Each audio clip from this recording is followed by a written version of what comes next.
Well, as you can see from the beautiful view that I have behind me, I've moved from my study upstairs down to the conservatory here in the kitchen. And it's such a lovely view. I have this every day to look out on, so I'm very, very, very blessed. All last week we spent our morning devotions in the Gospel, mostly in Mark's Gospel, following Jesus through Holy Week. And before that we were in the Psalms. And so today, Holy Week being over, I want to return to the Psalms to pick up where we left off at Psalm 31. Now, my aim where possible is to take a psalm a day, to read it, to bring a thought from it, to pray, to have a hymn that we can all sing to. And I trust that as I do morning by morning, or whatever time you're watching that, God will meet with us. Today's psalm is Psalm 31. It was written, as so many of them were, by David, King David, Old Testament Israel's most famous king, and a man, the book of Acts says, who was after God's own heart. So let's read the psalm. It's 24 verses long, and it finds David in a place of deep need, but bringing that need to God. So this is God's word, Psalm 31, 1 to 24. In you, O Lord, I have taken refuge. Let me never be put to shame. Deliver me in your righteousness. Turn your ear to me. Come quickly to my rescue. Be my rock of refuge, a strong fortress to save me. Since you are my God and my fortress, for the sake of your name, lead and guide me. Keep me free from the trap that is set for me, for you are my refuge. Into your hands I deliver my spirit. Deliver me, Lord, my faithful God. I hate those who cling to worthless idols. As for me, I will trust in the Lord. I will be glad and rejoice in your love, for you saw my affliction and knew the anguish of my soul. You have not given me over into the hands of the enemy, but have set my feet in a spacious place. Be merciful to me, Lord, for I am in distress. My eyes grow weak with sorrow, my soul and body with grief. My life is consumed by anguish and my years of groaning. My strength fails because of my affliction, and my bones grow weak. Because of all my enemies, I am the utter contempt of my neighbours, and an object of dread to my closest friends. Those who see me on the street flee from me. I am forgotten, as though I were dead. I have become like broken pottery. I hear many whispering, terror on every side. They conspire against me and plot to take my life. But I trust in you, Lord. I say, you are my God. My times are in your hands. Deliver me from the enemies, the hands of the enemies, from those who pursue me. Let your face shine upon your servant. Save me in your unfailing love. Let me not be put to shame, Lord, for I have cried out to you. But let the wicked be put to shame and be silent in the realm of the dead. Let their lying lips be silent, for with pride and contempt they speak arrogantly against the righteous. How abundant are the good things that you have stored up for those who fear you, that bestow in the sight of all on those who take refuge in you. In the shelter of your presence you hide them from all human intrigues. You keep them safe in your dwelling from accusing tongues. Praise be to the Lord, for he showed me the wonders of his love when I was in a city under siege.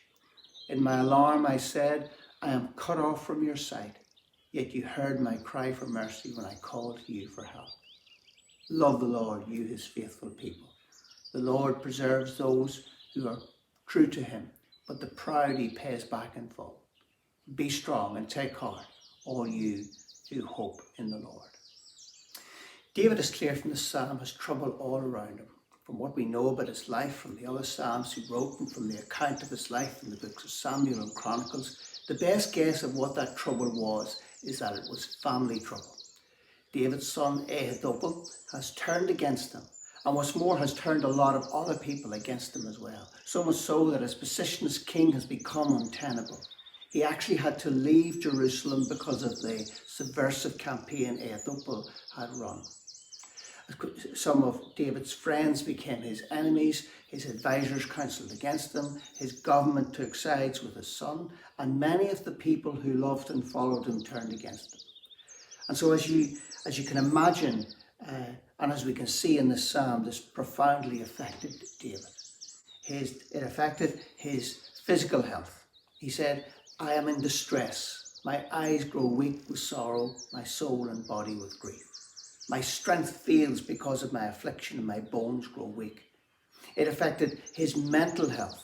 He speaks of the anguish of his soul, the distress that he's in. He hears people against him, speaking against him, and it terrifies him. Verse 13, I hear many whispering terror on every side. They conspire against me to take my life. And this has affected him socially. Listen to his words. Because of all my enemies, I am the utter contempt of my neighbours and an object of dread to my closest friends. He says, those who see me on the street, they flee from me. I am forgotten as though I were dead. I have become like broken pottery. And it even affected him spiritually. For a time he wondered if God himself has cut him off. Verse 22, in my alarm I said, I am cut off from your sight. David's world has turned upside down. Family, friends, job, health, physical and mental health, all gone. And it doesn't seem that too many of his prayers are being answered either. And this has been going on for some time. The text speaks of years of groaning. And could even God have turned from him? What does this psalm tell us? Let me suggest two things. One, that the world of a praying person, a person who has a heart after God, a Christian, can collapse. That's possible. That can happen. Godly people are not immune from trouble. Maybe that's your experience at this moment. This psalm you can identify with. You know, one of the phrases that struck me was verse 5. Into your hands I commit my spirit. And I thought, now where have I heard that before? Those were Jesus' final words before he died on the cross. And if we can suffer, we see he suffered. He who is God suffered more than anyone. And he suffered in similar ways to David, but at a much deeper level. He suffered, he was affected physically. He was affected mentally with the anguish of it all. He was affected socially. The crowds who loved him now begged for his blood. Even his own disciples stood afar off. And even spiritually he was affected. He was cut off from his Father. My God, why have you forsaken me? Another cry from the cross. The Christian can have trouble. The Christian can have deep trouble, prolonged trouble, a no way out sort of trouble. Jesus can identify with the Christian in that. But unlike the trouble he bore on our behalf, the Father will not turn his face away. God will not abandon you, even though it may seem like everyone else has. That's the difference. And that's my second thing from this psalm. Though the world of a godly person may collapse, God will be there to pick up the pieces, to shelter, to be a refuge in that trouble. Because that's what this psalm states. That's what he was for David, a shelter and a refuge. Let me finish that verse 22 that I began earlier. In my alarm I said, I am cut off from your sight, yet you heard my cry for mercy when I called to you for help. God will not forsake. Indeed, he says, I will never forsake you. I'll never leave you. We may feel alone, folks, but we never are alone. And that's the testimony not just of this psalm, but it's a testimony throughout all of Scripture. Let me read Isaiah 49:14-16. But Zion said, the Lord has forsaken me, the Lord has forgotten me. The Lord's reply, can a mother forget the baby at her breast and have no compassion on the child she has born? Though she may forget, I will not forget you. See, I have engraved you on the palms of my hands. Your walls are ever before me. The scars of Jesus' crucifixion are testimony to his continual, uninterrupted and never-ending love for us. Folks, this psalm is long, but it's full of wonderful truth. Truths that God is with us in our trials. can I encourage you to read through it again by yourself in a quiet place? And I'll trust you'll see what I saw. A God who is bigger than the trouble that David was in, and bigger than the trouble that you are in.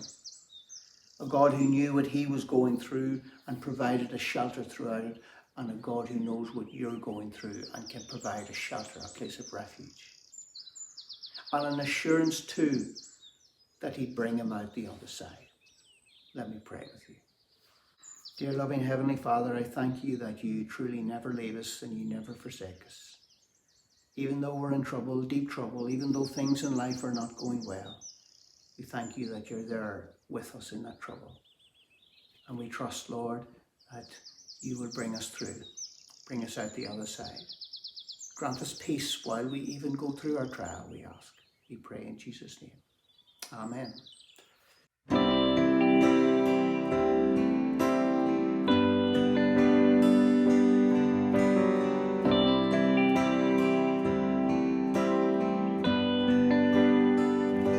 Above all powers, above all kings, above all nature and all created things, above all wisdom and all the ways of man,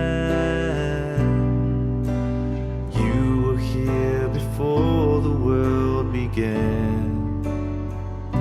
Above all kingdoms, above all thrones, above all wonders the world has ever known, above all wealth and treasures of the earth, there's no way to measure what you're worth.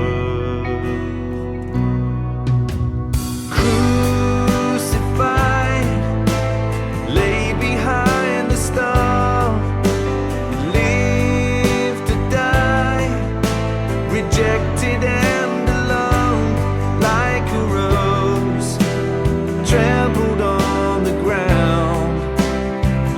You took the fall and thought of me above all, above all powers, above all kings, above all nature